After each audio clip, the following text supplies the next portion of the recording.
नमस्कार रायबाड़ी रान्ना चैनेले सकलके स्वागत। आज के आमी गणेश चतुर्थी स्पेशल मोदक बानाबो। गणेश चतुर्थीते मोदक किन्तु आमादेर लागे। आगे आमरा बांगालीरा मोदक अत जानताम ना, एखन सकलेई सबकिछु शिखेछि, आमिओ शिखेछि। चलुन सेई रेसिपिटाई आजके आपनादेर साथे शेयार करी। गणपति बाप्पार नाम निये आजके आमी शुरू करछि। एखाने देखुन चालेर गुड़ो नियेछि, एई बाटिर एक बाटी। मापटा किन्तु खूब देखते हबे एटा बानानोर जोन्नो। एक बाटी चालेर गुड़ो नियेछि। देखुन चालेर गुड़ोटा किन्तु खूब सफ्ट, एकटुओ किन्तु दाना दाना थाकले आमादेर चलबे ना। एर साथे नारकेल कोड़ा नियेछि एक काप। देखुन खूब भालो करे कुड़िये निते हबे। एर साथे जा नारकेल नेबेन तार आर्धेकटा गुड़ निते हबे। और आमी एकटू तिल दी, केउ चाइले ड्राई फ्रुटो खूब छोटो छोटो करे केटे दिते पारबेन। चलुन ताहले प्रथमेई आमरा पुरटा बानाई नारकेल और गुड़ दिए। नारकेलेर पुरटा करबार जोन्नो प्रथमेई कड़ाईते आमी एकटू घी दिए दिलाम। कड़ाईटा खूब हालका करे गरम करेछि। तिलटा किन्तु आमी आगे थेकेई रोस्ट करे रेखेछिलाम, जेटा आमी नारकेलेर पुरे देब। घियेर भेतरे गुड़टा दिए दी। फ्लेम किन्तु कमानोर कोनो दरकार नेই, फ्लेम हाई थाकबे। तिलटा दिए दिलाम। आगे एकटू तिलटाके रोस्ट करे रेखे देबेन, ड्राई रोस्ट। नारकेल कोड़ाटा दिए दी। एबारे नाड़ी, जेमन करे आमरा नाड़ू करी अतटा आमादेर जेते हबे ना, शुधु गुड़टा गले गेलेई आमादेर पुरटा तैरी हये जाबे। शुधु नेड़े नेड़े जेते हबे। এখন কিন্তু ছাড়বেন না, শুধু নেড়ে যাব। পুরটা দেখুন তৈরি হয়ে গেল, গুড়টা গলে গেল। এবারে গ্যাসটা বন্ধ করে দিই। পুরটা আমাদের ঠান্ডা হতে হবে, তারপরেই কাজটা শুরু করতে পারবো। কেমন? এবারে আমি মোদকের খোলটা তৈরি করব। যে পরিমাণে চালের গুঁড়ো আছে সেই পরিমাণেই জল কিন্তু দিতে হবে। এখানে দেখুন আমার এক বাটি, এই বাটির এক বাটি জল মেপে রেখেছিলাম, সেটা দিলাম। জলটা কিন্তু এখানে খুব দেখে দেবেন, কম বেশি যেন হয় না। জলটা দেখুন ফুটতে শুরু করেছে। আমি অল্প একটু নুন দিয়ে দিচ্ছি, সাদা নুন, আর হাফ চামচ ঘি দিয়ে দিলাম। ভালো করে নেড়ে দিই। খুব ভালো করে দেখুন বয়েল হয়েছে জলটার। এবারে গ্যাসটা বন্ধ করে দিচ্ছি। চালের গুঁড়োটাকে খুব আস্তে আস্তে দিয়ে দেব এর ভেতরে। ভালো করে নেড়ে দিই, মিলিয়ে দিই।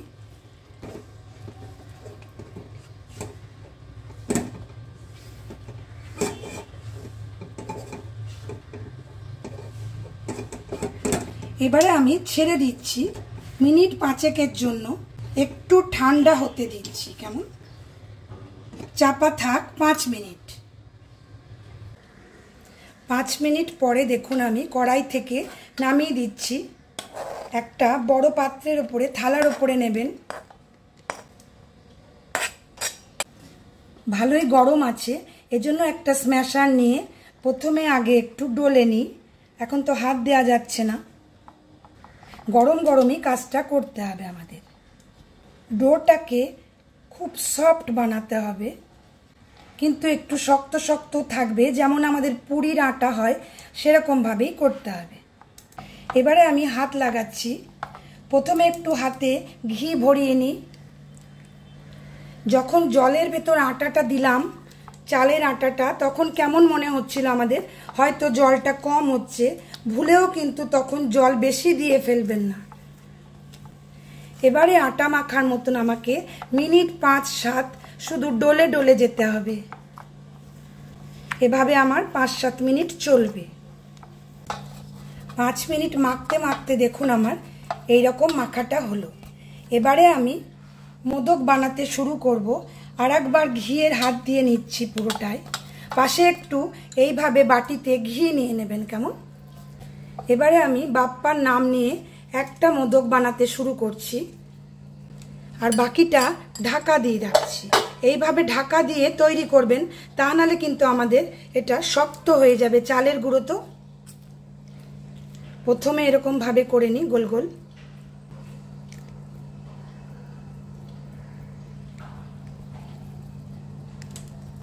বাটির মতন শুরু করেছি করতে। দেখুন তলায় চাপ দিচ্ছি আর দুটো আঙুল দিয়ে দেয়ালটাকে পাতলা করছি আটার।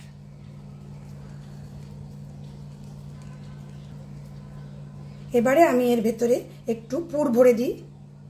পুরটাকে কিন্তু অবশ্যই ঠান্ডা করে নেবেন। মুখটা বন্ধ করে দিই, আস্তে করে তুলে দিচ্ছি ওপরে।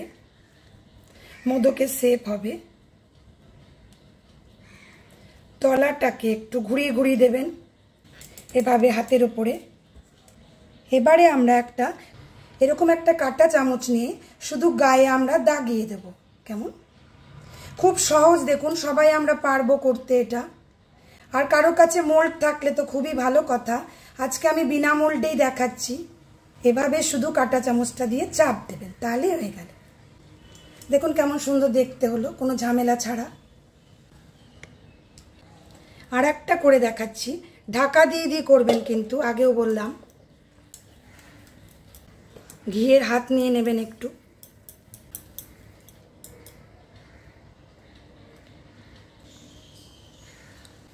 একটা বাটি করে নিই। খুব সোজা, দেখুন সবাই আমরা করতে পারবো, সেভাবেই আজকে আমি করছি। ভেতরে অল্প একটু পুর দিয়ে দিলাম, পুরটা ঠেসে দিলাম, যেমন আমরা আলুর পরোটা করি ভাবুন, ঠিক সেইভাবে। এবারে আমরা ওপরে আস্তে করে তুলে দেব, যেমন মোদক দেখতে হয়।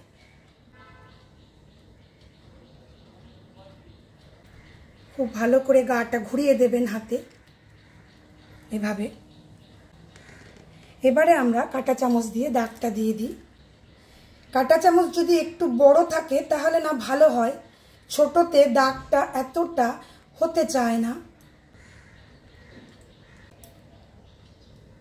দেখুন আমাদের কেমন সুন্দর দেখতে হলো। মাথাটা একটু সমান করে দিই। এভাবেই পুরো মোদকটা আমি করে তারপরে ফিরছি। এভাবে দেখুন আমি সব মোদকগুলো বানিয়ে নিলাম। খুব আস্তে আস্তে করবেন। এবারে এটাকে আমার স্টিমে বসাতে হবে। আমি প্রথমেই দেখুন এরকম একটা জালি বাটির ভেতরে একটু ঘি ভরিয়ে দেব, ব্রাশ করে দেব। জল গরম আমি বসিয়ে দিয়েছি। ঘিটা কিন্তু অবশ্যই দিয়ে দেবেন, না হলে চিপকে যাবে নিচে। যাদের কাছে স্টিমার নেই তারা ডেকচিতে জল বসিয়ে ফোটাবেন, তারপরে আমাদের যেমন এরকম জালি বাটি থাকে এরকমভাবেই শুধু ঘিটা ভরিয়ে দেবেন, তাহলেই কিন্তু হয়ে যাবে।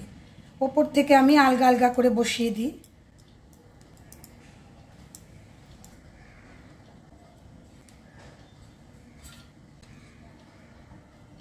এবারে চলুন আমরা গ্যাসে যাই। এটা গরম জলের ওপর বসিয়ে দেব।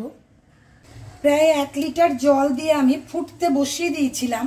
এভাবে প্রথমে ফুটিয়ে নেবেন জলটাকে, তার উপরে এই জালি বাটিটা বসিয়ে দেব। এবারে ঢাকা দিয়ে দিই। 12 মিনিট আমার এভাবে থাকবে। ফ্লেম কিন্তু কমাবেন না, ফ্লেমটা হাই থাকবে আমাদের। কেমন, এজন্য নিচের জলটা সবসময় 1 লিটারই দেবেন। এবারে ছেড়ে দিই 12 মিনিটের জন্য। 12 মিনিট আমার হয়ে গেল। গ্যাসটা বন্ধ করে দিলাম। দেখুন এরকম দেখতে হলো। এবারে মোদকগুলো আমি একটা ডিশের মধ্যে বেড়ে দিচ্ছি। রেসিপিটা অবশ্যই ট্রাই করুন গণেশ চতুর্থীর দিন। গণেশকে করে দিন। যদি রেসিপিটা ভালো লাগে please like, share, comment and subscribe my channel. Subscribe করে পাশে থাকা বেল আইকন অবশ্যই প্রেস করবেন নতুন নতুন রান্নার নোটিফিকেশানের জন্য। এখানে দেখুন আমি ওপর থেকে কয়েকটা কেশরের ধাগা দিয়ে দিচ্ছি দেখতে ভালো লাগার জন্য।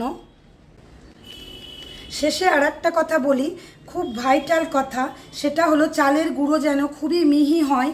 আর একটা জিনিস হলো জলটা যেন ঠিক করে দেবেন। আর মাখতে মাখতে ঘাবড়াবেন না। যদি দেখেন ফেটে যাচ্ছে তখন ঘি দিয়ে আরেকটু মেখে নেবেন আটা মাখার মতন। আশা করছি ভালোই হবে। সকলে ভালো থাকুন, সুস্থ থাকুন। আবার দেখা হবে নতুন ভিডিওর সাথে। নমস্কার।